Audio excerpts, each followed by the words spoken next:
लोग सिगरेट पीते हैं ये जानते हुए कि ये कैंसर का कारण हो सकती है, तो आदमी अपनी मौत को खुद क्यों बुलावा देता है? कभी सोचा है आपने? अगर आपको ये पता चल जाए कि अगर एक सिगरेट भी और ज्यादा आपने पी तो आपको कैंसर हो जाएगा, इस चीज का आपको प्रमाण मिल जाए, सबूत मिल जाए, कोई चिकित्सक आपको बता दे, तो यकीन मानिए आप एक सिगरेट भी नहीं पिएंगे, क्योंकि आप अपनी जिंदगी जीना चाहते हैं।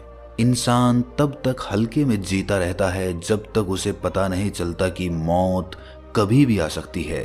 लेकिन जिस दिन उसे पता चल जाए कि अब उसके पास समय नहीं बचा है, तो यकीन मानिए उसी दिन से आपका जीने का अंदाज, आपका सोचने का अंदाज बिल्कुल बदल जाएगा।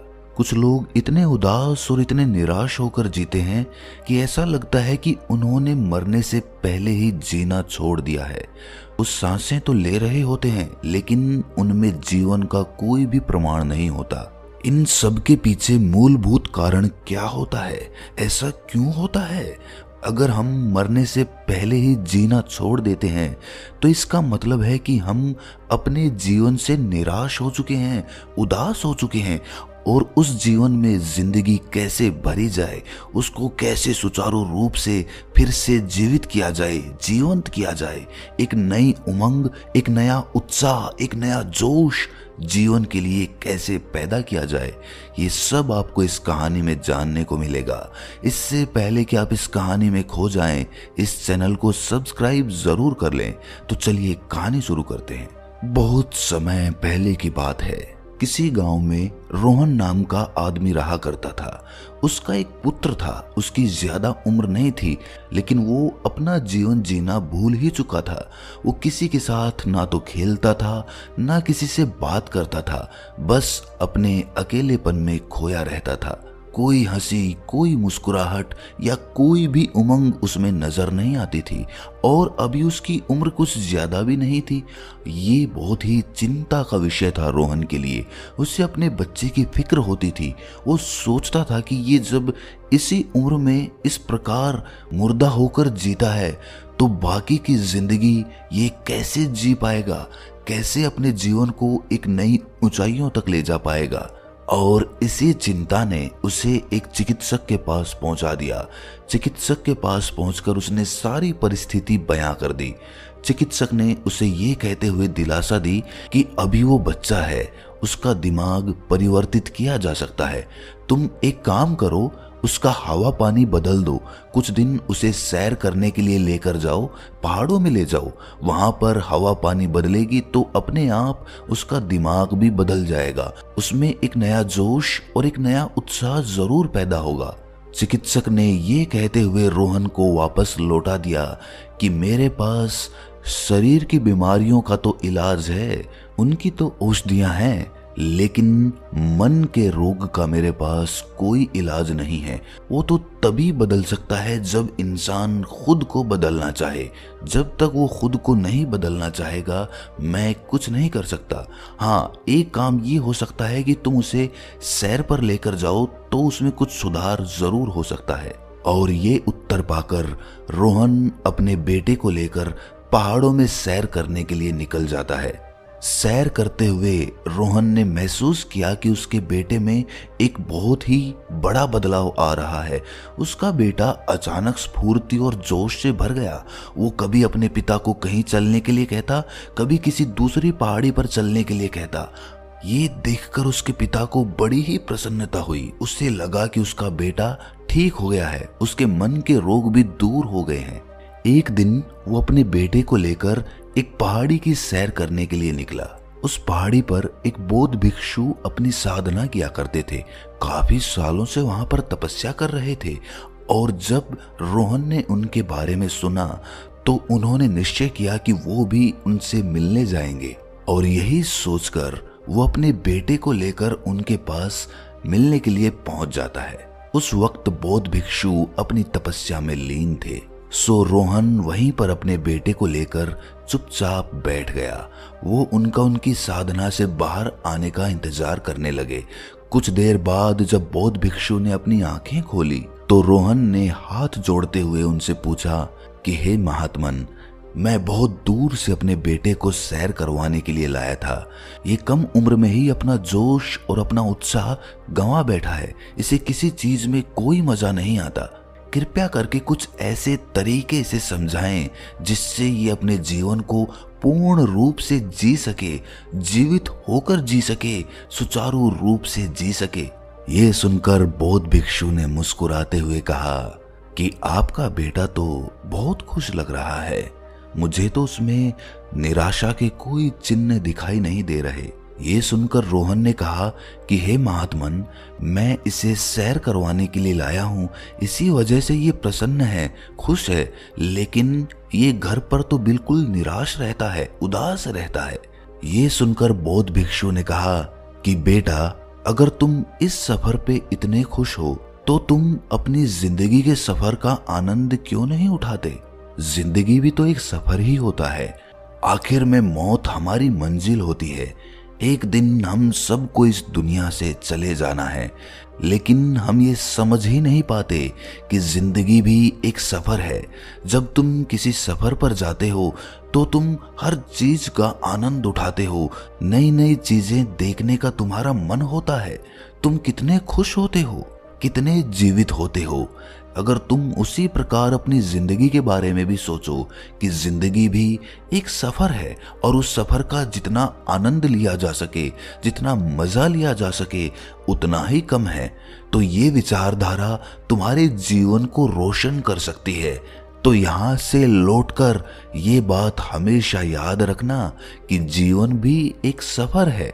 ये सुनकर रोहन के बेटे ने कहा कि हे महात्मन, सफर में तो सारी चीजें नई नई होती हैं, नई नई जगह होती है, नए नए पहाड़ होते हैं, लेकिन जीवन में तो कुछ भी नयापन नहीं होता। जिंदगी में तो वही पुरानी चीजें वापस लौट कर आती रहती हैं। उनमें भला मैं कैसे आनंद लूं? बात बिल्कुल सार्थक थी। जब कोई इंसान घूमने के लिए जाता है तो वो जगह नई नई होती है, लेकिन कुछ दिन बिताने के बाद वही जगह पुरानी हो जाती है, उसमें से रस खत्म हो जाता है। तो इसका जवाब देते हुए बौद्ध भिक्षु ने कहा कि बेटा, एक बात बताओ, तुम्हारे पिता अपने बगीचे में रोज पौधों में पानी देते होंगे, देते हैं?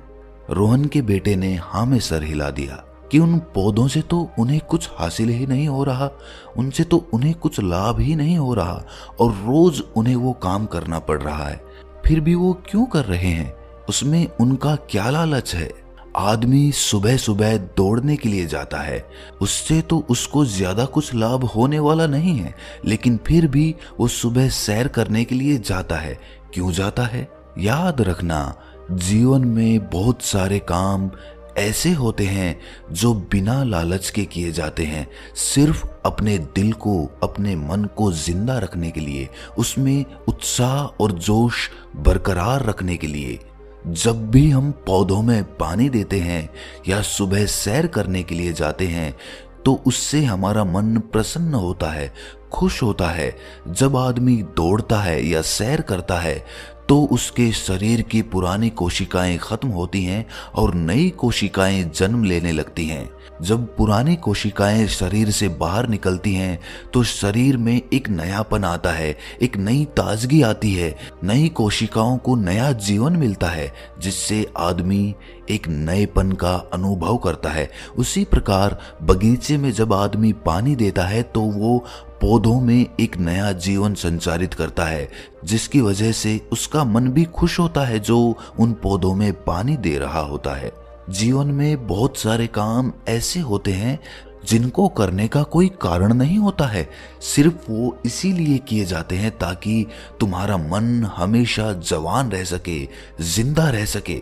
और याद रखना, मन की जिंदा दिली से बढ़कर दुनिया में कोई काम नहीं हो सकता। अगर तुम्हारा मन जिंदा है, उमंगों से भरा है, तो हर काम को करने में तुम आनंद लोगे, मजा लोगे। लेकिन अगर तुम्हारा मन उदास है तो कोई भी काम कितना भी महत्वपूर्ण क्यों ना हो, उसका तुम मजा या आनंद कभी नहीं ले पाओगे। मन की उदासी दूर करने के लिए तुम कुछ ऐसे नुस्खे अपना सकते हो जो तुम्हारे जीवन को रोशन कर देंगे, देखो, सबसे पहले सुबह व्यायाम जरूर करना, कोई योग प्रक्रियाएं जरूर करना, जिससे तुम्हारे शरीर के अंदर ताजी हवा पहुंच सके। वो ताजी हवा तुम्हारे मन और मस्तिष्क दोनों को ही नई ऊर्जा प्रदान करेगा। जब भी हम गहरी सांसें लेते हैं, जब भी हम कोई योग करते हैं या कोई व्यायाम करते हैं, तो हम गहरी सांसें लेते हैं और उन गहरी सांसों की वजह से हमारे खून के अंदर ऑक्सीजन पहुंचती है और वही ऑक्सीजन हमारे मन और मस्तिष्क को ताजगी से भर देती है। ये काम तुम्हें निरर्थक लगते होंगे, तुम्हें लगता होगा कि मैं तो बीमार नहीं हूं, तो इन्हें करने से क्या लाभ। लेकिन याद रखना, ये सारे काम सिर्फ बीमार आदमी के लिए नहीं होते, ये हर इंसान के लिए होते हैं। ये जीवन का एक अभिन्न हिस्सा होते हैं। दूसरी बात, जब तुम व्यायाम कर चुके हो, जब तुम्हारा पसीना निकल चुका हो, उसके बाद सुबह सुबह नहाना जरूर चाहिए। हमारे शरीर का 70% हिस्सा पानी से भरा हुआ है, इसीलिए जब हम पानी में उतरते हैं, अपने शरीर पर पानी डालते हैं, तो हमारे मन की सारी उदासी दूर हो जाती है। मन एक नई ऊर्जा से भर जाता है। तुमने महसूस किया होगा कि अच्छे से नहाने के बाद तुम्हारे अंदर एक स्फूर्ति आती है। कुछ लोग नहाने में भी कंजूसी बरतते हैं, जल्दबाजी करते हैं, वो बहुत जल्दी जल्दी में नहाकर अपना काम पूरा कर देते हैं। लेकिन एक इंसान को पूरे आनंद के साथ नहाना चाहिए, भरपूर पानी के साथ नहाना चाहिए, ताकि उसके मन का मैल दूर हो सके। इसके बाद उन्होंने रोहन से कहना शुरू किया कि जब भी तुम्हें लगे कि तुम्हारा बेटा उदास है, उसे उदासी ने घेर रखा है, तो तुम एक आसान सा नुस्खा अपना सकते हो। तुम अपने बेटे को गुदगुदी कर सकते हो। बड़ा ही अजीब लगा होगा तुम्हें सुनने में, हंसी भी आई होगी, लेकिन गुदगुदी करने से इंसान हंसने लगता है, जोर जोर से हंसने लगता है। और कोई कितना भी उदास क्यों ना हो, अगर उसको गुदगुदी की जाए तो वो तत्काल तत्क्षण उस उदासी से दूर आ जाता है। तुमने खुद ही अपने जीवन में ये महसूस किया होगा, लेकिन तुम्हें पता नहीं होगा कि ये इतना छोटा सा नुस्खा किसी की उदासी भी दूर कर सकता है। इसके बाद एक और नुस्खा है जिससे शरीर में एक नई ताजगी भरती है, और वो नुस्खा है शरीर की अच्छे तेल से मालिश करना। हमारी चमड़ी या कहीं की त्वचा अनेक कोशिकाओं से बनती है। उसमें हर दिन लाखों कोशिकाएं मिटती हैं और हजारों कोशिकाएं जन्म लेती हैं। तो पुरानी कोशिकाएं जो मर चुकी हैं वो हमारी त्वचा से हट जाती है और नई कोशिकाओं के लिए जगह बनती है। और याद रखना, जितनी नई कोशिकाएं हमारी त्वचा में जन्म लेंगी, हम उतने ही जीवंत रहेंगे, उतने ही जोश से भरे रहेंगे। इसके बाद तुम एक बात हमेशा याद रखना कि महीने में कम से कम एक बार अपने घर को छोड़कर किसी सैर पर जरूर जाना। सैर करने से हमें नई नई चीजें देखने को मिलती है, नए नए तजुर्बे होते हैं, नए नए लोग मिलते हैं, और जब हम नई चीजों के संपर्क में आते हैं तो हमारे जीवन में भी नयापन आता है।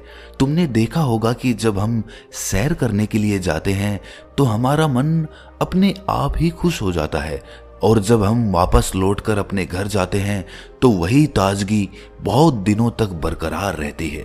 चाहे तुम बहुत दूर घूमने ना जाओ, चाहे अपने घर के आसपास ही कोई नई जगह ढूंढ लो जहां पर तुम आसानी से जा सकते हो, लेकिन महीने में कम से कम एक बार तुम्हें सैर करने के लिए जरूर जाना है।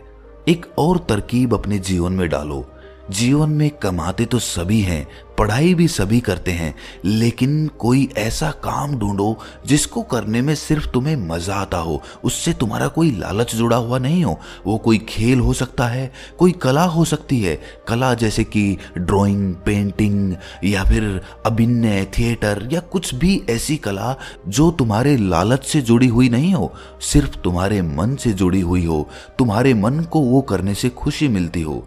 बहुत से लोग ऐसे होते हैं जो अपना काम खत्म करने के बाद अपना कोई ना कोई शौक पालते हैं और उस काम को वो रोज करते हैं, जिससे उनका मन जीवंत बना रहता है, जीवित बना रहता है। नए नए लोगों से मिलना, नए नए लोगों से बातचीत करना, सामाजिक व्यक्ति बनना, ये सब चीजें तुम्हें समाज से जोड़ती हैं, प्रकृति से जोड़ती हैं, क्योंकि समाज भी प्रकृति का ही हिस्सा है। और जब तुम प्रकृति से जुड़ते हो तो तुम प्रकृति की तरह जवान हो जाते हो। याद रखना, प्रकृति बूढ़ी नहीं है, मरी हुई नहीं है, वो जवान है, वो जीवंत है, वो एकदम ताजी है, एकदम नई है। चाहे तुम देख ना पाओ पर यही हकीकत है। और जब तुम प्रकृति के संपर्क में आते हो तो तुम प्रकृति की तरह जीवंत हो जाते हो, क्योंकि प्रकृति तुम्हें अपनी ऊर्जा प्रदान करती है। तुमने अनुभव किया होगा कि जब तुम किसी जंगल या किसी पहाड़ पर जाते हो तो तुम्हारा मन अपने आप खुश हो जाता है। क्यों? क्योंकि वहां पर प्रकृति का वास होता है, वहां प्रकृति ही होती है और कुछ नहीं होता। और जब तुम प्रकृति के संपर्क में पूरी तरह से आ जाते हो तो कोई भी इंसान हो, उसका मन अपने आप खुश हो जाता है। जीवन बहुत ही छोटा है, लेकिन जो उदास और निराश लोग होते हैं उन्हें लगता है कि जीवन तो बहुत बड़ा है, क्योंकि उनके पास जीने की कोई वजह नहीं है, कोई लक्ष्य नहीं है, कोई उम्मीद नहीं है, और इस तरह का जीवन खालीपन से भरा होता है।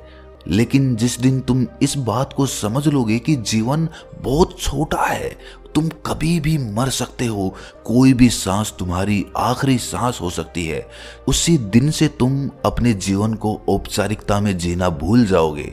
तुम अपने जीवन की कद्र करना सीख जाओगे, एक एक सांस का महत्व समझने लग जाओगे।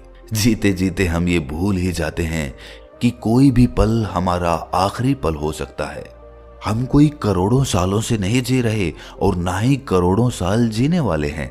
हम कभी भी मर जाएंगे और ये जीवन यूं का यूं खालीपन में चला जाएगा। क्या तुम चाहते हो कि तुम्हारा जीवन यूं ही खालीपन में चला जाए? क्या तुम एक पत्थर की भांति अपना जीवन जीना चाहते हो? पत्थर जिसमें बिल्कुल भी चेतना नहीं होती है, जो यूं का यूं पड़ा रहता है, जिसमें बिल्कुल भी जीवन नहीं होता है। अगर तुम पत्थर बनकर रहना चाहते हो तो तुम अभी मर सकते हो, लेकिन अगर तुम जीवंत होकर जीना चाहते हो तो उस पत्थर की तरह कभी मत बनना। तुम अपने चेतना के स्तर को ऊंचा करो, तुम अपने चेतना के स्तर को बढ़ाओ, देखो, समझो जीवन का महत्व। ये सारी बातें रोहन को तो भली भांति समझ में आ गई थी, लेकिन रोहन के बेटे को ये बातें आधी अधूरी ही समझ में आई थी, क्योंकि वो तो एक बच्चा था, अभी उसको समझने में वक्त लगेगा।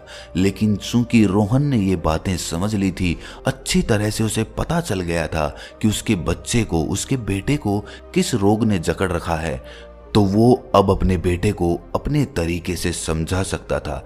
इसीलिए उसने महात्मा को प्रणाम किया, उनके चरण स्पर्श किए और वहां से विदा हो गया। वापस घर लौटकर उसने अपने बेटे को कुछ ऐसी तरकीबें, कुछ ऐसे काम करवाने शुरू किए जिससे उसका बेटा जीवन का महत्व समझने लगा था। अगर आपको भी जीवन का महत्व समझ में आया हो, जीवन का अर्थ समझ में आया हो, तो इस वीडियो को लाइक जरूर कर देना और इस चैनल को सब्सक्राइब जरूर कर लेना। तो मिलते हैं किसी अगली कहानी में।